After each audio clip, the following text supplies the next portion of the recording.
Welcome. In front of me I have the iPad Pro 11-inch from 2025, and today I'll be showing you how you can back up your device using your computer, and I'll be showing two different methods of also doing this.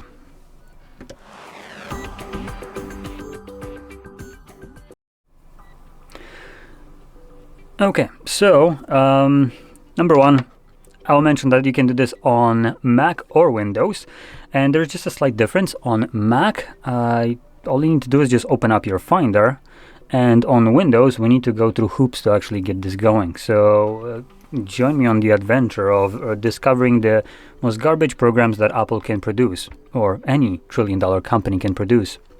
Okay, so let's start off by searching for Store. And we're going to be presented with Microsoft Store. Yay, your favorite place to get any kind of software, which just for some reason didn't open. Cool. There we go. Let's try that again. Now, in here, we're going to search for Apple devices. Now, if you're a kind of like an old school user of, Apple devices with Windows, you probably remember iTunes. Now, if you're wondering why aren't we using iTunes, is because Apple decided to update iTunes by completely removing it from existence. And then, and I shit you not, splitting it into several different programs that all do the same thing that iTunes did as a single program before.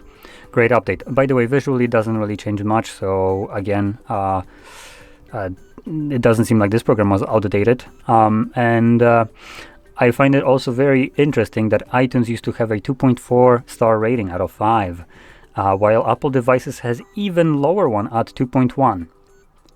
There's a reason for that. And hopefully, fingers crossed, we won't need to find out in this video, because I already found out about this in 2 other videos that I was recording. And I was only recording 2 other videos so far. Awesome. So anyway, once you find Apple devices, you want to basically install it and then click on open. Next, we will need to grab a cable and let's just plug it in. There we go. Oh, this might be a wrong cable. No, never mind, it shows up. Okay, so you can see it shows up. Now in here, it's whatever name, iPad, and if you're using Mac, like I mentioned before, you need to open up Finder. So basically something like this. You're basically the place where you have on the sidebar all the different folders and locations on your hard drives. When you plug in your iPad, it will show up somewhere on the side panel. For me, it says right here, Apple iPad. For you, it will be the name of the device. So whatever it says, for instance, like for me right here. That's literally what you're going to see, this kind of thing, but in here. And when you click on it, you will then be taken to a page that looks exactly like this. Now, it will be actually visible as a content right here. So that's what you want to do on Mac.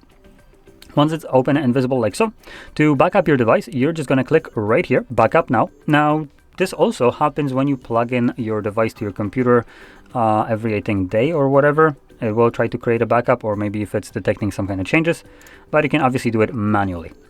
Now, this will be done to a computer. So I'm just gonna wait for this to finish up first.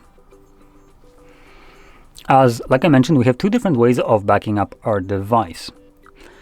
Now I'm using the computer method just because I personally prefer to have personal data on my computer rather than have it stored in a cloud, which basically means someone's, like, I don't know, Jeff Bezos' warehouse with hard drives. So yeah, I personally prefer to have access to my data whenever I want it without any kind of strings attached. So that's why I have this option checked. Back up all the data on your iPad to this computer. But if you want to, maybe you're short on space on your computer or whatever reason might be, you can obviously use this other option.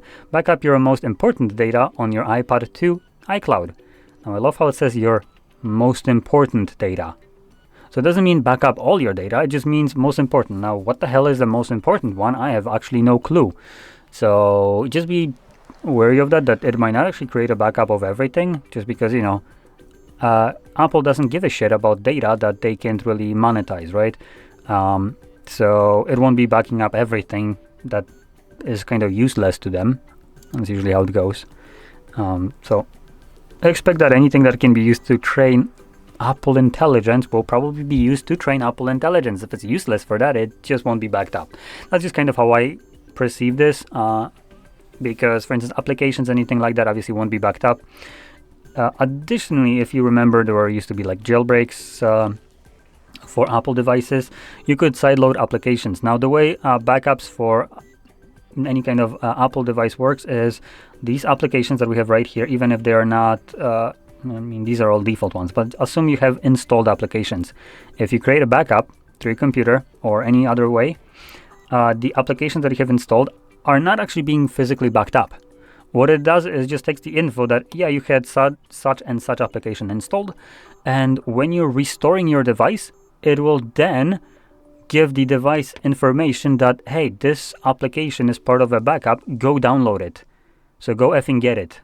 So that's kind of what you're going to be expecting in this case. And because of that, if you were to install any application through some kind of weird ways, or when Apple, I think they already are, supposed to have access to third-party stores.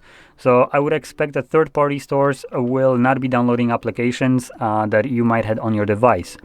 And so any kind of application backups will not be part of the backups that were, not part of that App Store, basically, or Apple Store. So just know that that there might be some kind of hindrances, some kind of wonkiness to these backups.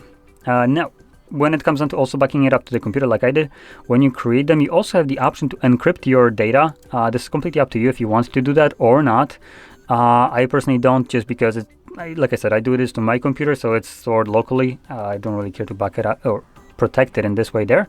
And additionally, I would forget what the password is, so it's just honestly easier to not protect it for me.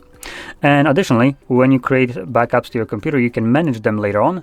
So because they do take space, you might want to get rid of some of them, which you can do right here. As you can see, just select whichever one and you can delete it. So there we go. Now, that's about everything. So hopefully, if you found this very helpful, don't forget to hit like, subscribe, and thanks for watching.